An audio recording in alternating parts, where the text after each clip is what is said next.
오늘 11장 마무리 내용입니다. 우리 인생의 본질은 하나님을 추구하는 것, 하나님을 찾는 것이라고 말할 수 있습니다. 그래서 결론은 하나님께 영광입니다. 오늘 본문도 하나님께 영광 돌리며 아멘 하고 있습니다. 우리 한번 아멘 한번 해보실까요? 아멘. 오늘 본론은 아멘입니다. 우리 로마서 9장, 10장, 11장이 하나의 세트인데 1차적인 소재는 이스라엘의 구원 이야기를 다루면서 우리 개인의 구원, 그리고 더 나아가서 세계 인류의 구원을 향한 하나님의 섭리, 계획을 소개하고 있습니다. 그래서 이스라엘의 이야기이면서 동시에 우리 개인들의 이야기입니다. 9장에서는 이스라엘의 과거를 소개하면서 하나님의 절대 주권적인 선택을 강조하고 있습니다. 10장은 그들의 현재 이야기로서 그들이 복음을 거절하고 받지 않았기 때문에 버려진 상태, 그럼에도 소수의 남은 자가 있음을 우리에게 보여주었습니다.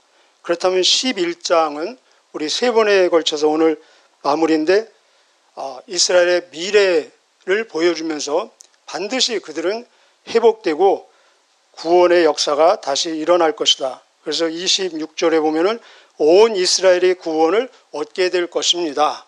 그리고 그 근거도 이사야 59장 하나님 약속 언약의 근거에서 말씀하고 있습니다. 물론 온 이스라엘의 구원 받겠다는 것은 이스라엘에서 살았던 모든 사람 개인을 다 의미하는 것은 아닙니다. 전체적인 집단적인 회개의 역사가 있을 것이다.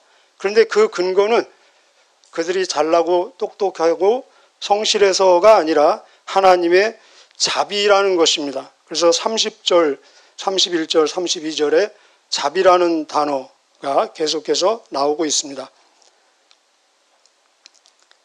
25절에 보면은 이 구원에 대한 비밀, 이 비밀은 원래는 신비라는 뜻입니다. 신비, 미스테리, 정말로 신묘막측해서 우리의 인간의 이해로는 다 헤아릴 수 없는 너무나도 신비로운 내용.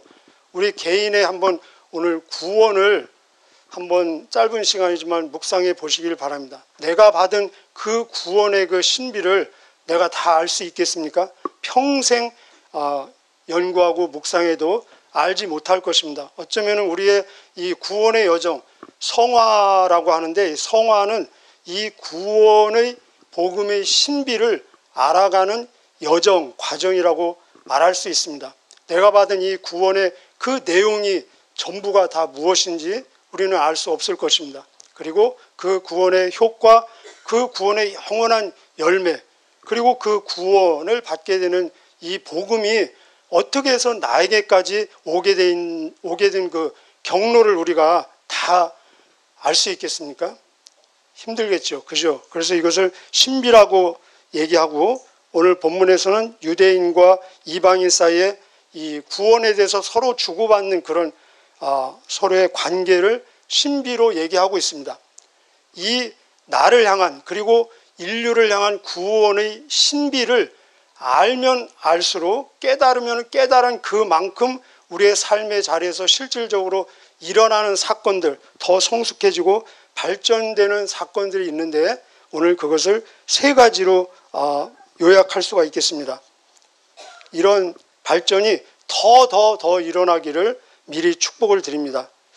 첫째는 구원의 신비를 아는 만큼, 깨달은 만큼 다른 사람의 구원을 갈망하게 된다는 것입니다. 똑같은 복음도 어떤 사람은 길거리에 돌로 보는 사람이 있는가 하면은 다이아몬드로 발견하는 사람이 있다는 것입니다. 그래서 똑같은 것을 돌로 봤기 때문에 버렸는데, 어떤 사람은 그것을 주워서 보니까 다이아몬드로 발견되고 확인되는 내용들이 있다는 것입니다. 우리 25절부터 27절까지 읽겠습니다. 시작. 형제 여러분, 나는 여러분이 스스로 똑똑하다고 생각하는 일이 없도록 하기 위해 이 비밀에 대해 알기를 원합니다. 비밀의 내용은 이렇습니다. 이방인의 충만한 수가 하나님께 돌아오기까지 이스라엘 중에 얼마는 완악한 채로 있게 된다는 사실입니다. 그리하여 온 이스라엘의 구원을 얻을 것입니다. 성경에 이렇게 기록되어 있습니다. 구원자가 시온에서 나와 야곱의 자손에게서 경건하지 못한 것을 제거할 것이다. 이것은 내가 그들의 죄를 없앨 때 그들과 맺은 내 언약이다. 이 언약은 아까 말씀드린 대로 이사야서 59장 20절 21절에 근거하고 있습니다. 이 비밀의 내용은 이방인의 충만한 수가 구원받을 때까지 이스라엘 중에 얼마는 완악한 채로 남아있게 될 것이다. 즉 이방인이 주님께 돌아오도록 하나님께서는 이스라엘의 그 어리석음을 허용하시고 그것까지도 선용하고 계신 모습을 볼 수 있습니다. 충만한 수, 이 충만한 수에는 저와 여러분도 들어있다는 사실입니다. 충만한 수가 몇 명이 돼야 충만한 수가 되겠습니까? 이 영어로는 full, 가득 찼다라는 의미인데 많으면 많을수록 더 좋겠죠. 그러면 지금도 이방인 중에 구원받는 숫자가 늘어나고 있다면 아직도 충만한 수가 되지 않은 상태에 있습니다. 계속해서 진행되고 있는 상태를 볼 수 있습니다. 이 그들이 버려진 상태, 복음을 거절하는 상태는 전체적이 아니고 부분적이라는 것입니다. 여기 보면은 25절에 보면은 세 번째 줄에 얼마는 그랬죠? 얼마는 이 말은 전체적이 아니다. 그들의 버림받은 것은 전체적이 아니다. 지금도 소수의 구원받은 사람들이 있고 늘어나고 있다. 그래서 그들이 완악하게 된 것은 전체적인 것이 아니고 부분적이다. 또 하나는요, 그 앞에 하나님께 돌아올 때까지라는 단어가 있죠. 그래서 그들이 버림받은 상태는 영구적이 아니라 일시적이다라는 것입니다. 그래서 충만한 그 숫자에 들어가는 저와 여러분은 복음의 빚진 자라는 것입니다. 우리 1장에서부터 계속해서 복음의 빚진 자 나와 있었죠. 헬라인이나 유대인이나 이방인이나 또 지혜로운 자나 어리석은 야만이나 모든 자에게 복음의 빚진 자다. 모든 구원받은 사람의 공통점은 다 복음의 빚진 자라는 것입니다. 여러분 한번 짧은 시간이지만 나는 누구에게 복음의 빚을 졌나, 구원의 빚을 졌나 한번 오늘 빚진 자들 빚은 갚아야 되잖아요. 다 채권자들을 한번 적어보시길 바랍니다. 우리가 기본적으로 아는 빚진 자들은, 공통적으로 빚진 자들은 내 구원을 위해서 언제 어떻게 계획하신지 창세전에 에베소 1장에 보면 창세전에 우리를 그리스도 안에서 선택했다고 나와 있습니다. 성부 하나님께 우리는 빚졌습니다. 여러분 동의하십니까? 나의 구원을 위해서 직접 이 땅에 오셔서 죽어주시고 부활하신 예수님께 엄청난 빚을 졌습니다. 그 진리를 깨닫고 영접하도록 역사하신 성령님께 우리는 빚을 졌습니다. 여기 나오는 이스라엘 사람들에게 빚을 졌습니다.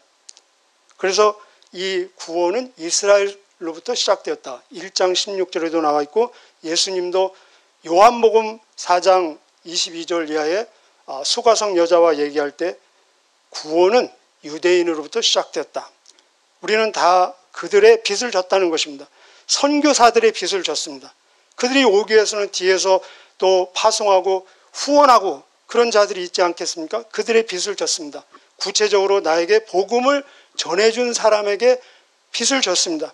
그 외에도 우리가 알지 못하는, 인식하지 못하는 수많은 사람들, 우리를 위해서 그 사람이 알지 못하게 우리가 중보해주는 사람이 있는 것처럼 마찬가지로 내가 알지 못하는 누군가가 나를 위해서도 중보해 줬다는 것입니다. 우리는 이렇게 많은 사람들의 복음의 빚을 졌습니다. 우리 이 세상에서 물질의 빚은 그 당사자에게 갚는 것이지만 이 복음의 빚은 다른 사람에게 전달함으로써 갚아진다는 것입니다. 그래서 이 복음이 나에게 들어왔다면 절대로 나에게서 중단되지 말아야 된다는 것입니다. 계속해서 전수돼야 되고 전달돼야 되고 유통돼야 되고 그리고 옆으로 파급돼야 된다는 것입니다. 또 여기에서 우리에게 주는 결국 메시지는 복음의 메시지, 구원은 모든 사람에게 다 열려 있다는 것입니다. 구원의 가능성은 모든 사람에게 열려 있다는 것입니다. 여러분 혹시 저도 이것을 몰랐을 때 그런 경험이 있는데 의식적이든 무의식적이든 그런 적 혹시 있으셨습니까? 저 사람은 안 되겠어. 만약에 그런 사건이 있었다면은 이 시간 하나님 앞에서 잘 이렇게 결산을 하시기 바랍니다. 그때 모르고 그랬습니다 하면서 회개의 결산을 하셔야 된다는 것입니다. 절대로 복음에 있어서는 그 누구에게도 막혀있는 사람이 없다는 것입니다. 모든 사람에게 열려 있다는 것입니다. 왜 그렇습니까? 복음을 통한 이 구원의 주도권은 사람에게 있는 것이 아니라 하나님에게 있는 것입니다. 이게 하나님의 자비, 하나님의 은혜, 하나님의 사랑, 하나님의 능력이 모든 인생들의 복음의 주도권을 쥐고 있기 때문에 그 누구에게도 복음은 다 열려 있다는 것입니다. 그것을 상징적으로 그림으로 우리에게 보여주는 내용이 십자가에서 구원받은 강도입니다. 그 강도는 인간의 관점에서 눈으로 볼 때는 어떤 윤리, 도덕, 사회, 형법으로 볼 때는 가장 흉악범으로 구원받기에 최고 열악한 상황입니다. 그리고 앞으로 몇 초 후 아니면 몇 분 후면은 숨이 단절되면 그런 영원한 지옥에 갈, 이제 거의 지옥 문턱에 와 있지 않습니까? 그리고 구원자인 예수님도 지금 자기와 똑같은 죄인의 모습, 똑같은 처지 아닙니까? 그런데 이런 구원받기에 최고 열악한 상황 속에서 구원을 받았다는 것은 모든 인생들에게 구원의 문이, 복음이 다 열려 있다는 것입니다. 만약에 내가 저 사람은 안 돼라는 잠재의식 중에 그런 말이, 그런 생각이 조금이라도 있다면 그것은 무엇을 말하고 있습니까? 나는 그래도 저 사람보다 낫다라는 의식이 있습니다. 이 말은 내가 그래도 구원받을 만한 뭔가 가치가 있다는 것을 본인에게 얘기하는 것입니다. 이 말은 결국은 내가 구원을 받을 만한 약간의 조금이라도 공로가 있다는 것을 또 본인에게 얘기하는 것이 되는 것이고, 결국은 은혜가 은혜되지 않는다는 것입니다. 그래서 나를 구원하신 하나님은 모든 사람 그 누구도 얼마든지 구원하실 수 있다는 것입니다. 두 번째, 이 구원의 신비를 알면 알수록, 깨달으면 깨달을수록 우리는 원수까지도 사랑할 수 있는 이유와 힘을 공급받게 된다는 것입니다. 우리 28절부터 32절까지 한번 읽어보실까요? 28절부터 32절까지 시작. 복음의 관점에서 볼 때 이스라엘은 여러분들 때문에 하나님의 원수가 되었습니다. 그러나 선택의 관점에서 볼 때 그들은 조상들 때문에 하나님의 사랑을 입은 사람들입니다. 하나님께서는 선물을 주시고 부르신 후에 무르는 법이 없습니다. 전에 하나님께 불순종하던 여러분이 이제 이스라엘이 불순종한 것 때문에 자비를 얻게 되었듯이, 여기 잠깐요. 우리 한때, 지금도 그럴는지는 혹시 모르겠지만 한때 하나님께 불순종하고 있었던 때가 있습니까? 없습니까? 있죠. 그죠? 자, 그 다음 넘어가겠습니다. 31절. 현재 이스라엘이 불순종하는 것은 여러분에게 내린 하나님의 자비하심을 그들도 받기 위해서입니다. 하나님께서는 모든 사람들에게 자비를 베푸시기 위해 모든 사람을 불순종하는 데 가두어 두셨습니다. 여기 자비 나왔습니다. 자비와 은혜는 같기도 하면서 약간 다르기도 한 하나님의 사랑의 표현입니다. 우리 은혜로 구원받지 않습니까? 은혜는 우리가 받을 자격이 없음에도 주시는 하나님의 사랑입니다. 우리가 받을 자격이 없는 게 무엇입니까? 구원 아닙니까? 영생, 평강. 이 자비는 우리가 받아 마땅한 것을 하나님께서 주시지 않는 하나님의 사랑입니다. 불순종하는 자가 받아 마땅한 것이 무엇입니까? 형벌 아닙니까? 정죄 아닙니까? 죽음 아닙니까? 지옥 아닙니까? 이런 것을 보류하고 안 주시는 하나님의 사랑, 이것을 자비, 긍휼이라고 말하고 있습니다. 우리 29절에 보면은 하나님의 선물은 주시고 무르는 법이 없다. 우리 익숙하게는 하나님의 은사와 부르시면은 후회하심이 없느니라. 우리 인생들의 두드러지는 특징 중에 하나는 후회를 많이 하는 거 아닙니까? 과거에 대해서, 선택에 대해서, 했던 일에 대해서. 사람만 후회하는 존재입니다. 무생물도 동물도 후회하지 않고 하나님에게는 절대로 후회함이 없으시다는 것입니다. 하나님이 우리를 구원하셨다면 절대로 물으시지 않을 것입니다. 후회하지 않을 것입니다. 왜냐하면 선물이기 때문에. 여기 28절에 보면은 굉장히 대조적인 단어들이 나오고 있습니다. 그걸 한번 표시해 보면은 재미있을 것입니다. 대조적인 단어가 복음의 관점, 그리고 그 밑에 선택의 관점, 이렇게 대조를 이루고, 그 중간에 여러분 때문에, 여러분은 저와 여러분을 얘기하고 있습니다. 여러분 때문에, 그 밑에 그들은 조상들 때문에, 이렇게 또 대조를 이루고 있습니다. 결정적인 대조는 하나님의 원수, 동시에 하나님의 사랑, 이렇게 대조를 이루고 있습니다. 사랑과 원수의 관계가 같이 공존할 수 있다는 것입니다. 하나님과 사람 사이에도 그렇고, 같은 대상의 사람을 대해서도 그렇고, 사랑과 원수, 우리 자녀와의 관계에서 혹시 그런 경험 있지 않습니까? 자녀가 부모가 원하는 것은 하지 않고 하지 않기를 원하는 것은 하고, 그럴 때 어이구 저놈의 왼수 그러지 않습니까? 그런데 왜 저놈의 왼수가 됩니까? 그 뿌리가 사랑이기 때문에 그 나오는 가지가, 원치 않는 가지가 나올 때 그게 그 가지는 원수가 된다는 것입니다. 내 자녀가 아니라면 원수 될 일이 없지요. 그죠?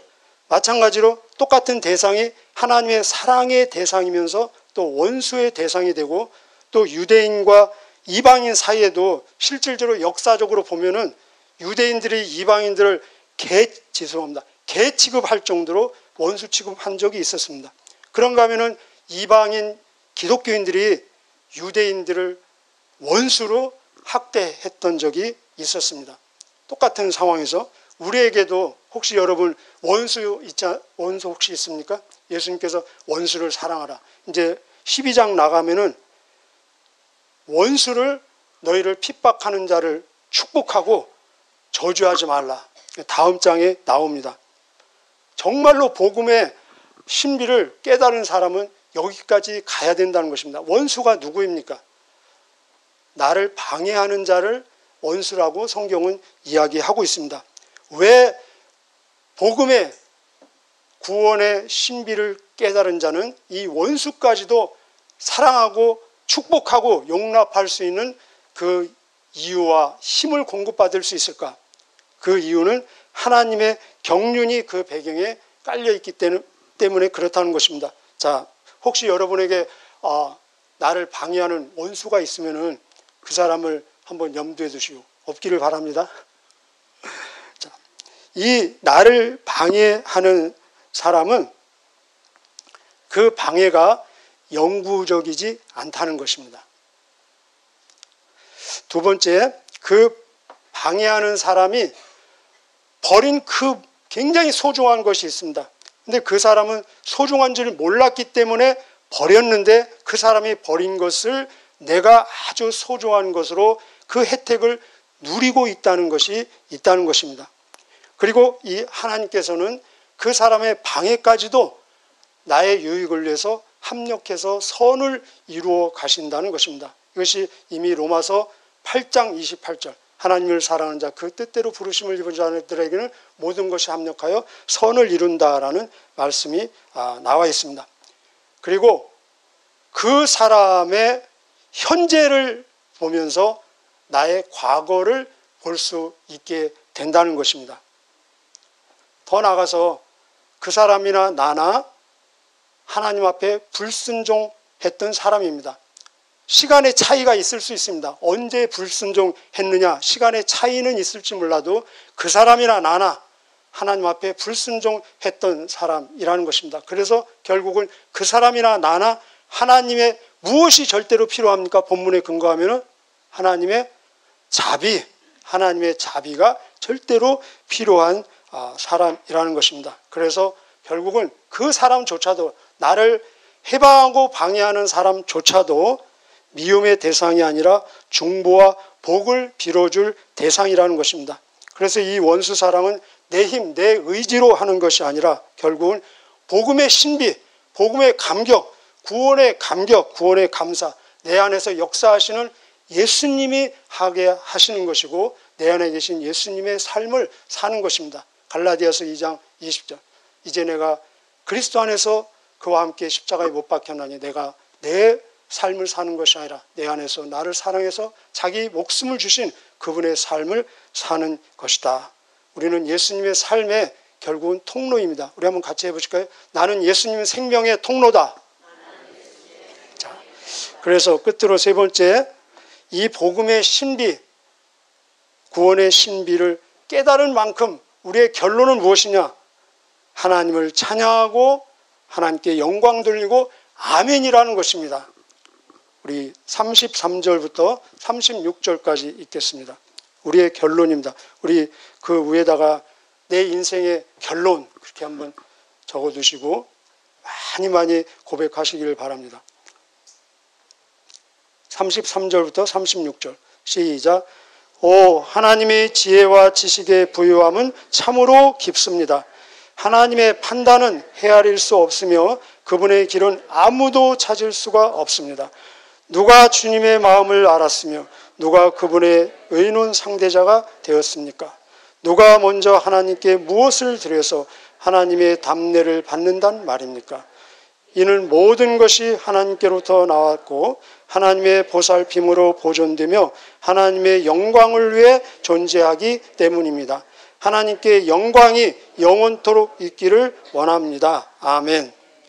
하나님의 지혜는 오직 예수 그리스도를 통해라는 것입니다. 그리고 하나님의 선택은 하나님의 지식의 부유함, 풍성함이라는 것입니다. 오늘 이 찬양, 송영도 성경을 인용하고 있습니다. 그래서 34절은 이사야서 40절을 인용한 찬양이고 35절은 욥기 41장 11절을 인용한 찬양입니다. 그래서 우리의 감사와 찬양, 하나님을 높이는 것도 내 기분, 내 감정이 아니라 말씀에 근거해서 말씀을 통해서 찬양하고 말씀을 통해서 하나님께 영광 돌리고 말씀을 통해서 아멘이 된다는 것입니다. 우리 36절 끝으로 읽겠습니다. 이것은 내 인생 전체 스토리가 요약된 내용입니다. 36절 시작.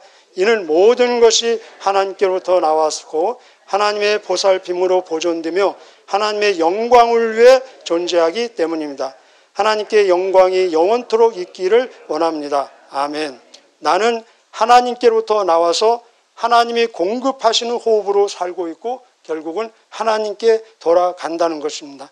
하나님께로 돌아가는 지금 우리는 그 여정에 있습니다. 모든 기원과 진행, 궁극적인 목적은 하나님께 영광. 그래서 하나님의 사역을 두 가지로 얘기하라 하면은 하나님의 사역은 창조와 구원 사역입니다. 그런데 하나님의 창조와 구원 사역의 궁극적인 목적은 하나님께 영광입니다. 우리 같이 고백 한번 해보겠습니다. 창조와 구원의 목적은 하나님께 영광. 네. 기도하시겠습니다.